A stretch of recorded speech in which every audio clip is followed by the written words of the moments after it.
Ang TikTok user na si Blixoro na isang paranormal investigator na madalas na nag-iimbestiga sa mga sementeryo ay nagumpisang maghinala na may kung anong sumunod sa kanyang tahanan mula sa kanyang mga investigasyon.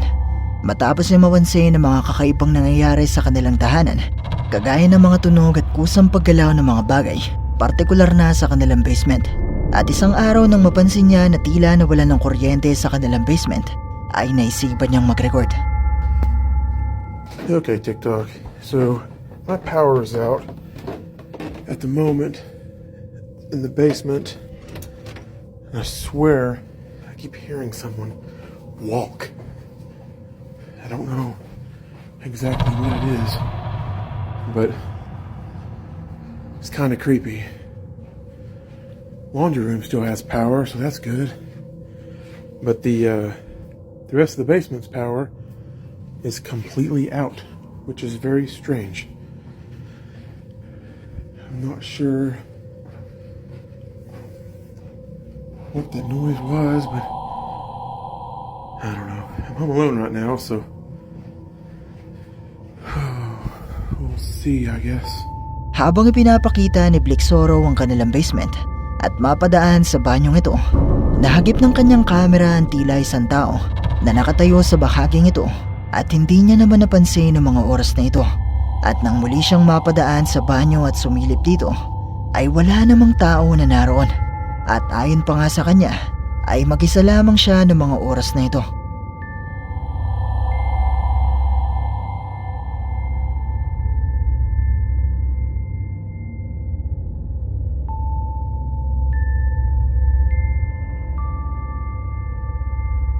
Mabilis na kumalat sa TikTok ang bidyong ito, ilang oras pa lang matapos itong may upload. Kaya naman muling nag-upload ng panibagong video si Blixoro at muli niyang ipinakita ang banyo sa kanilang basement. Okay, TikTok. I'm gonna show you guys this basement. And all the creepy stuff that's been happening here. This is the bathroom I passed earlier, where there was some shadow figure standing, supposedly. I've watched it. It's creepy. That's creepy. But anyway, there is nothing in here to make a shadow stand at all in this bathtub. That's to the pipes outside. Bathtub, shower, have a window right here. What was that? Okay, so here's the thing. This house has been creeping me out for the longest time already, and we haven't lived here but maybe, I don't know, 2 years. It's just, I swear to God, I don't like it. I mean, if there's anyone that can be hiding behind this fucking thing over here, I guarantee it. I don't know how to, I'm posting this directly from TikTok. Habang kinukuna ni Blixoro ang kanilang banyo at ipinapaliwanag sa kanyang mga viewers kung anong nangyari, ay nakita niya mula sa bintanang ito ang isang kamay na bigla na lanting nagtago. At nang agad-agad siyang lumabas para tignan kung sino ang naroon, ay wala namang tao na naroon.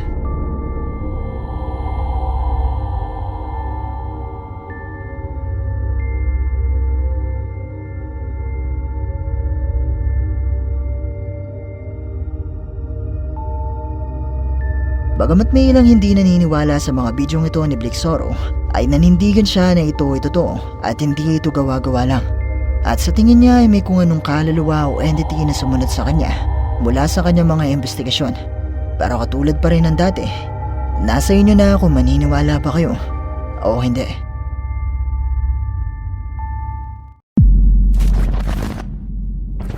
Ang ghost hunter na si Ian ng YouTube channel na Midwest Ghost Hunter ay muling binisita ang Sun Haven Sanatorium na minsan na rin niyang napuntahan.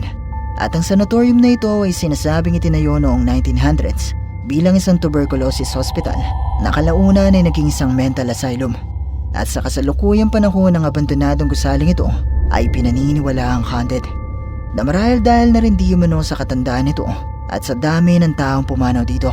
At sa muling ang pagbisita ni Ian sa sanatorium na ito, ay sinubukan niyang mangalap ng mas marami pang patunay na ito ay totoong haunted.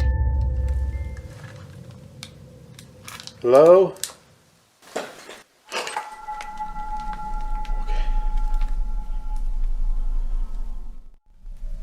Thought I might have heard something in here.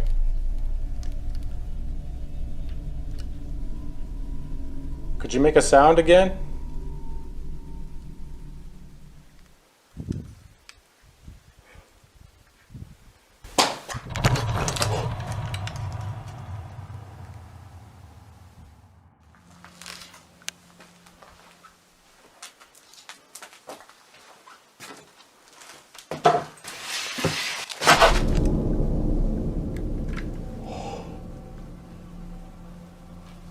If that was you, could you do that again?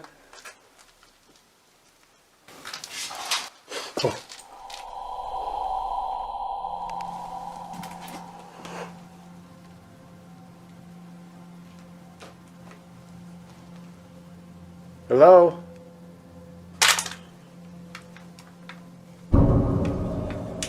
Whoa, what was that? Dude, I think I just saw something.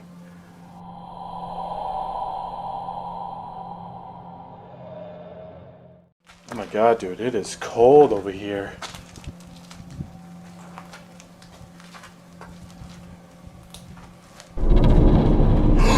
Oh my god, it just went into that room! Dude, it just flew into here. What the?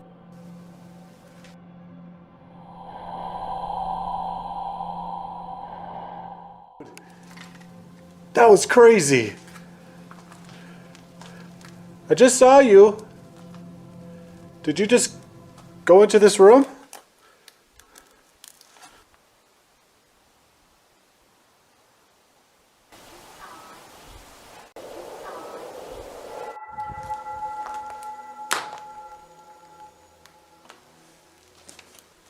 Dude, it literally sounded like a woman talking in here. Dude, that was so crazy. I heard that with my own ears.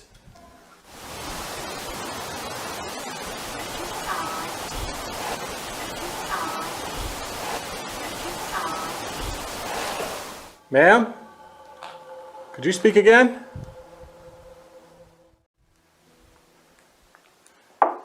Oh! Oh my god. Okay, you really spooked me there. I did not expect that. Did you just knock on a wall?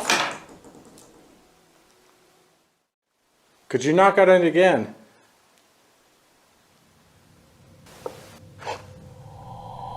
She is communicating with me right now. Are you a patient?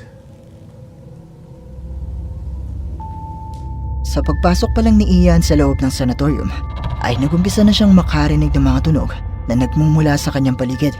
At sa pasilyong ito ay nakita niya ang isang puting orb na pumasok sa loob ng isang kwarto. Sinubukan niya itong sundan sa kwarto at mula rito ay nakarinig naman siya ng tinig ng isang babae at mga pagkatok na tila may sumasagot sa kanya.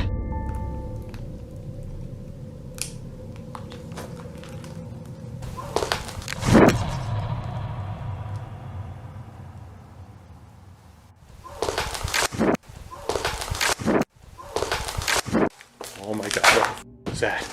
Dude, that sounded like a person.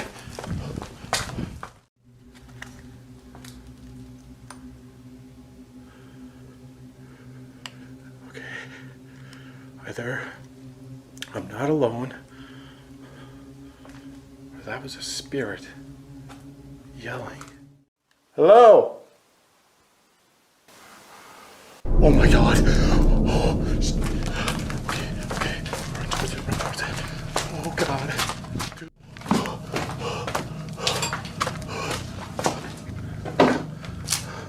Came from out here.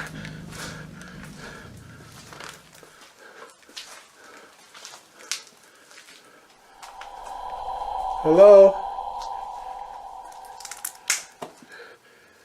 Sound like a cry for help.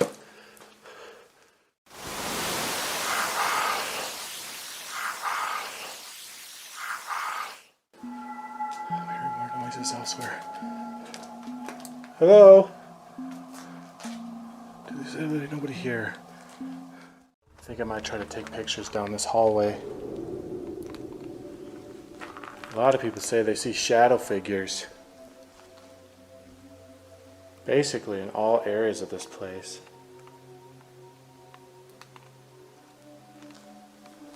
I'm hoping to catch one in a photo.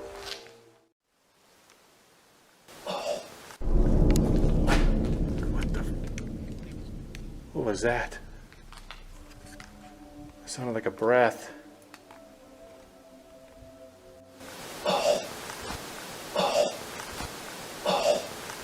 Was that you?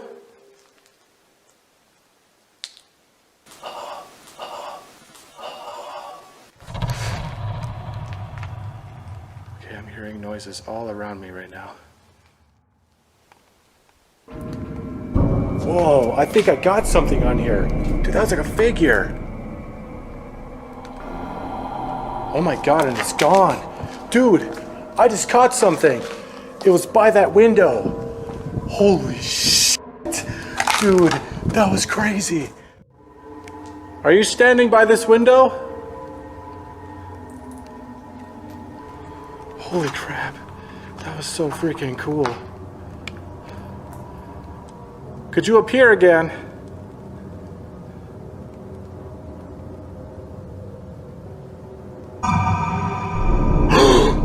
Whoa, dude!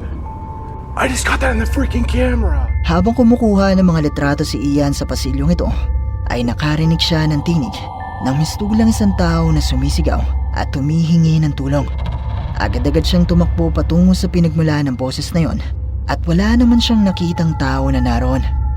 Matapos ito ay ipinagpatuloy ni Ian ang pagkuha ng mga litrato at mula rito ay nakuha na naman niya ang isang puting imahe na mistulang isang tao na nakatayo sa bintanang ito.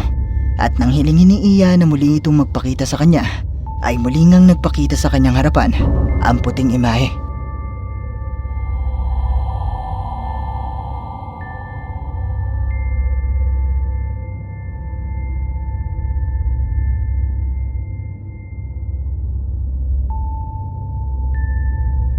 Matapos ito, sinubukan pa rin ni Ian na ipagpatuloy ang kanyang pag-iimbestiga. At sa bahaging ito ay nagumpisa na rin siyang makarinig ng mga yabag mula sa itaas.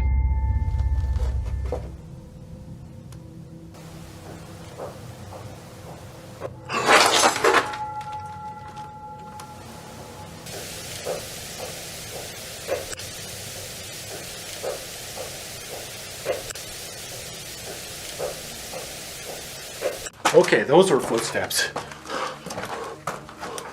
Oh, shit. Damn, these stairs.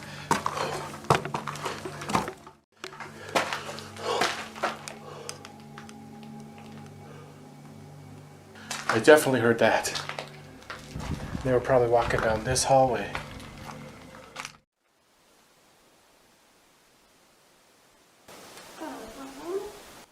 No freaking way.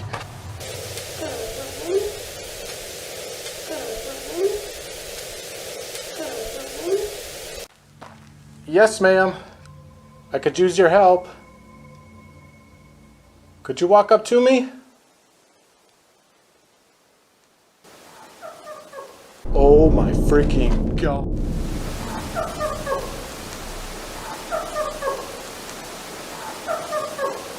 I'm coming towards you.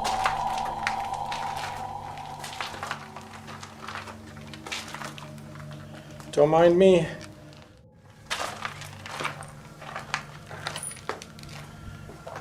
Search every single crevice, but I know there's nobody here. Okay, I heard that.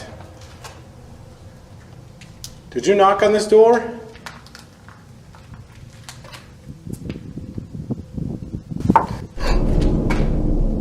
Thank you.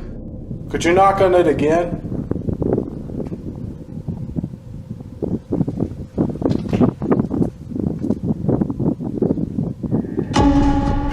Whoa! Dude, look. Nothing. There's nothing.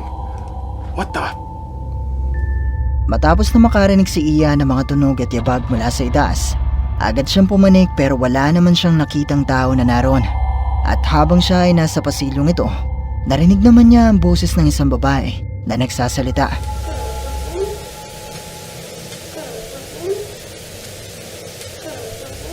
At nang sinubukan niya itong kausapin, ay narinig naman niya ang pagtawa nito.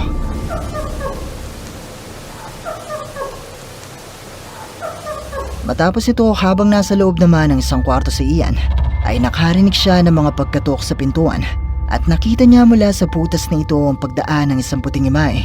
Pero nang agad-agad siyang lumabas para tignan at sundan ito, ay wala na ito roon.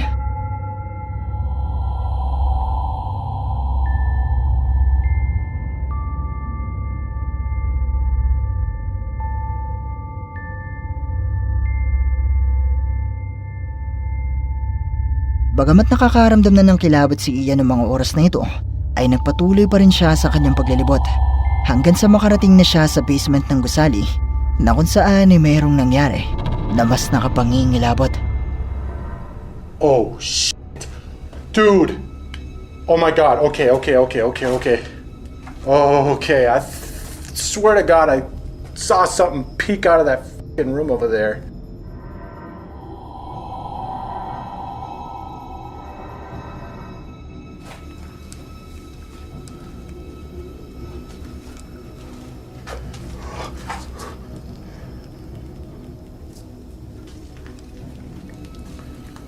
Holy crap, it is freezing in here. Oh God.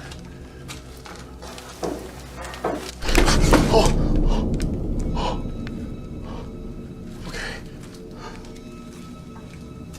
I'm hearing noises all around me. Is this where they kept your body? Oh, holy shit! Oh, Habang nasa basement ay napansin di umano ni Ian ng isang anino sa bahaging ito na sumilip sa kanya at pumasok sa loob ng kwarto. At bagamat balot na ng takot si Ian ng mga oras na ito, ay pumasok pa rin siya sa loob ng kwarto. At mula rito ay nakita niya ang paglitaw ng isang itim na figura na ayon kay Ian ay sumugod sa kanya at naramdaman pa niya na tumama sa kanyang katawan.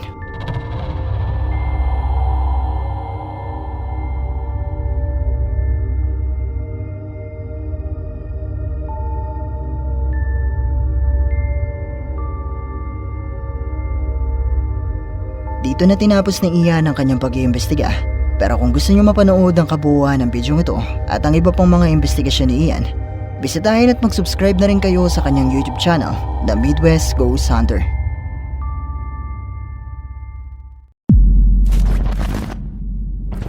Ang bidyong ito naman ay mula kay YouTube user Blue Candle. At kuha ang bidyong ito malapit sa kanilang tahanan nang isang gabing mapansin niya na walang tigil sa pagkahulang isa sa kanyang mga alagang aso.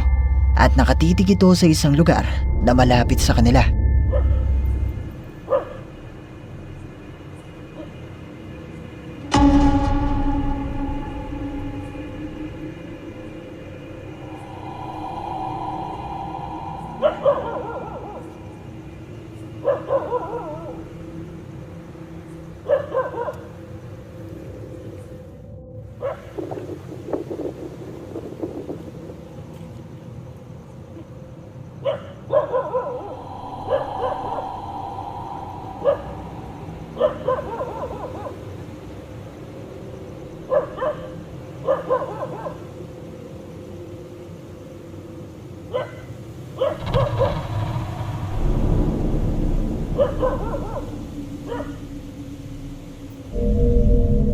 Habang kinukunan ni Blue Candle ang lugar kung saan nakatitig at kumakahol ang kanyang alagang aso, ay nakita niya mula rito ang isang itim na figura na mistulang isang tao na nakatayo sa likuran ng hagdanang ito. Pero dahil di umano sa takot ay hindi niya na nagawang lapitan pa ito at alamin kung sino ito.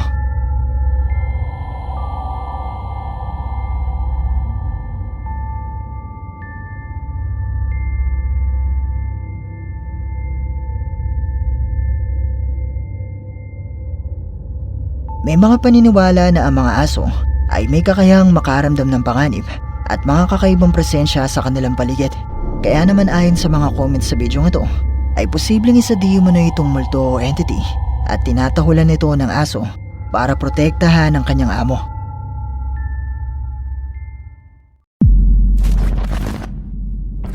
Ang video ito ay ipinadala naman sa atin ng isa sa ating mga viewers na tumangging magpakilala. At ayon sa kanya ay mula di umano ito sa dalawang Korean ghost hunter na sinubukang mag-imbestiga sa isang chapel sa Korea na sinasabing may multo ng isang babae na nagpapakita tuwing gabi. Pinaniniwalaan na ang multong ito ay ang kaluluwa ng isang babae na nagpakamatay sa mismong chapel sa araw ng kanyang kasal. Matapos siyang pilit na ipakasal ng kanyang mga magulang sa isang matandang lalaki bilang kabayaran sa kanilang mga utang. At sinasabing mula noon gabi-gabi ay may nagpapakita sa chapel na ito na isang babae na nakadamit pang kasal. Kaya naman sinubukan ng dalawang Korean ghost hunter na ito na alamin kung may katotohanan nga ba ang mga kwentong ito. 而这里也被当地人封为生命禁地。听到传闻的探险小队瞬间来了兴趣，为了探究真相，两人决定半夜进入教堂。可刚到门口，诡异的一幕发生。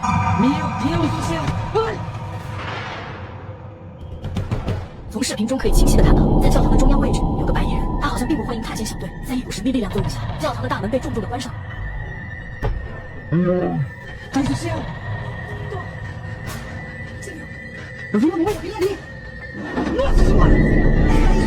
Habang papasok pa lang ang dalawa sa nasabing chapel, nakita na ng lalaking ghost hunter sa gitna nito ang isang babae na nakadamit pang kasal. At bigla na lang sumara ang pintuan na agad-agad din naman nilang binuksan pero wala na ang babae roon.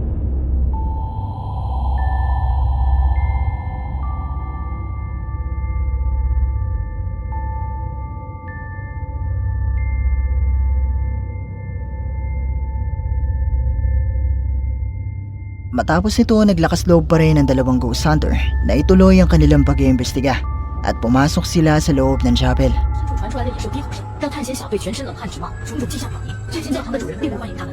Eu não tô aqui pra te afrontar. Eu tô aqui pra investigar, pra saber o que aconteceu. 当小队来到教堂的中央位置时，更加诡异的事情发生了。在没有任何外力的情况下， Thaís do céu! Você viu? Parecia uma noiva. Meu Deus do céu, Thaís! Habang nasa loob ng chapel ay bigla na lang sumara ang pintuan. Pero habang patuloy lang sila sa kanilang pag-iimbestiga sa loob nito, ay muling bumukas ang pintuan. At sa puntong ito ay muling nagpakita sa kanila ang babae na nakatayo sa may pintuan na bigla na lang ding naglaho.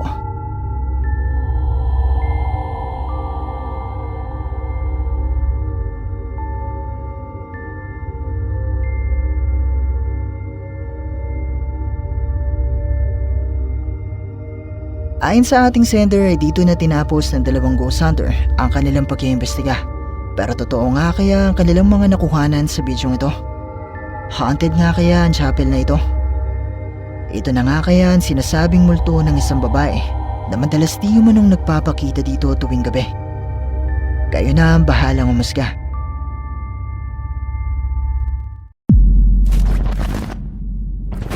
Ang bidyong ito ay ipinadala naman sa atin ng isa sa ating mga viewers na tumangking magpakilala. At ayon sa kanya ay mula di umano ito sa livestream ng isang Chinese ghost hunter na nagngangalang Bruce.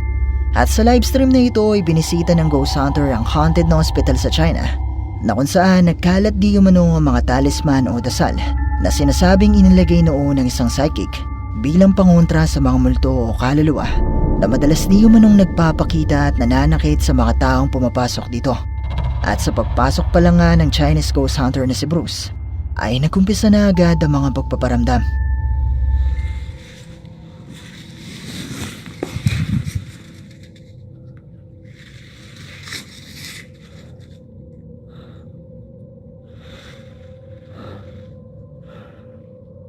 Huwag mo tinir ka.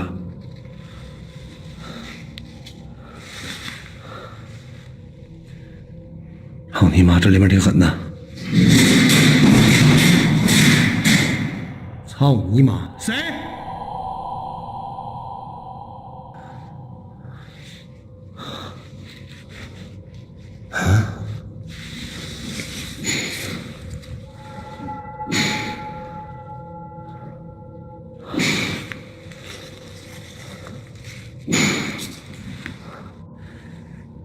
下车找还不对呢，老铁们。啊，今天晚上我他妈10点半我就下车了。下车找不行，明天还得11点。感谢我大哥。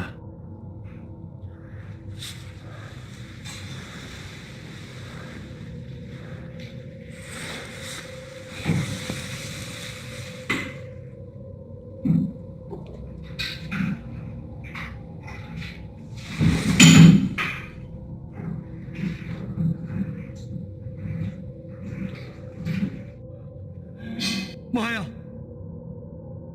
哎呦我的妈呀！什么玩意儿闪的，兄弟们？啊！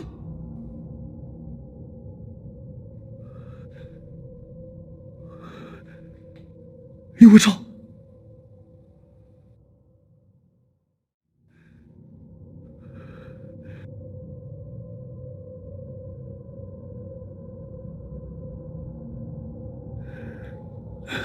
操你妈！那边咋有动静呢？哎呦我操！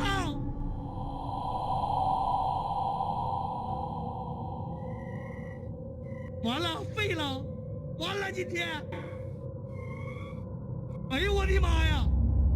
Sa umpisa pa lang ay nakakita na si Bruce ng mga talisman na tila may kung sino man na nagtanggal sa mga ito at nagumpisa na rin siyang makarinig ng mga tunog na nagmumula sa itaas. Pumanik naman si Bruce para alamin kung ano ang gumagawa ng mga tunog na ito hanggang sa makarating siya sa hallway na ito na kung saan ay muli siyang nakarinig ng mga tunog at makita ang mga talisman at mga pulang telang ito na sinasabing idinikit ng isang psychic bilang pangontra sa mga multo. Pero habang narito si Bruce, ay nakita niya sa kabilang bahagi ng hallway ang tila isang babae na nakatitig sa kanya na bigla na landing umalis.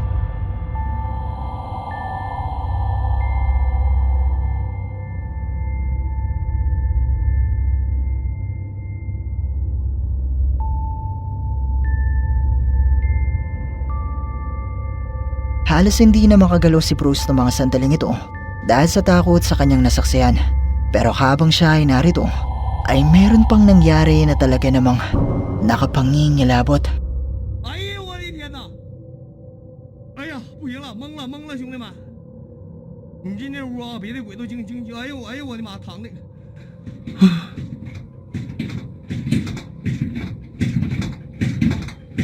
哎呀，哎呀，哎呦我的妈呀！哎呦我的妈，前后前后，现在前后，哎呦我操啊！哎呦我的妈呀！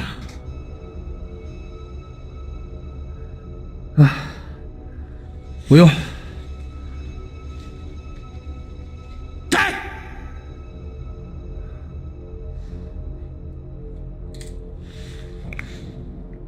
在。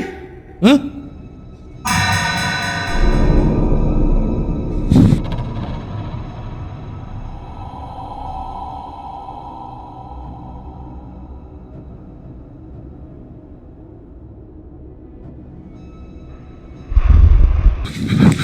妈呀！哎呦我的妈！哎呦我的妈！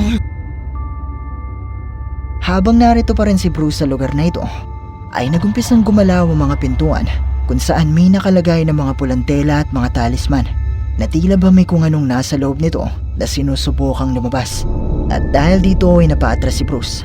Pero dahil sa tingin niya ay hindi magagawang makalabas ng kung anumang naroon, ay sinubukan niyang magpakita ng katapangan at sinigaw-sigawan ng mga ito.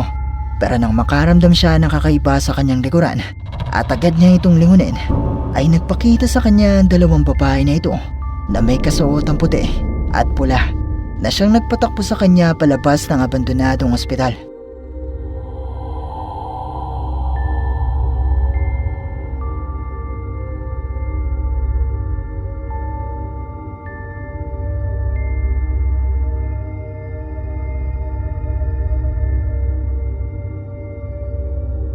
Ang mga tunog at mga pagpaparamdam kayang ito na nakuha ni Bruce ay mga patunay na totoong haunted ang abandonadong ospital na ito sa China. Mga multo nga kaya ang nagpakita sa livestream na ito? Kayo, ano sa tingin nyo?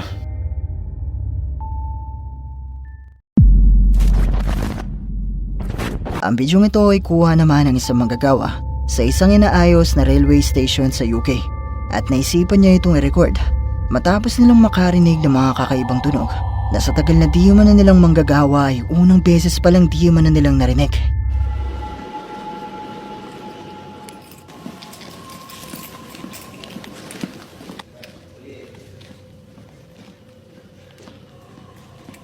Not open it, Mark. Oh no.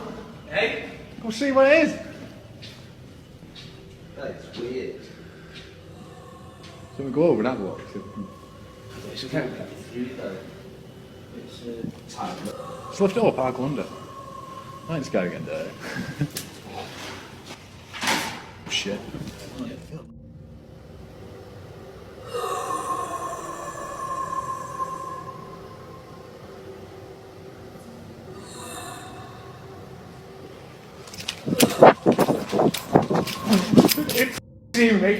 It stopped. Do you not hear it? Stop. Stop, yeah. Come on, Bob, get out. I'm not waiting because we've got to do tracks. Maririnig sa bidyong ito ang mga tunog o tila mga boses na mistulang nagmumula sa ilalim ng lupa. Nakapansin-pansing nagpakilabot sa mga manggagawa na nakarinig nito dahil ito di umano ang unang beses na nakarinig sila ng ganito at wala silang ideya kung ano ang posibleng gumagawa ng mga tunog na ito.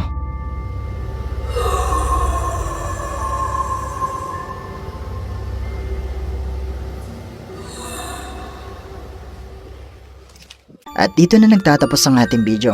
Kung nagustuhan mo ang video ito, sana ay mag-iwan ka ng like at ng iyong komento. At kung hindi ka pa nakasubscribe sa channel na ito, ay mag-subscribe ka na at i-hit mo na rin ang notification bell para updated ka sa mga bago nating upload. O paano? Paalam mo na sa ngayon at kita-kits na lang sa susunod nating video. Maraming salamat!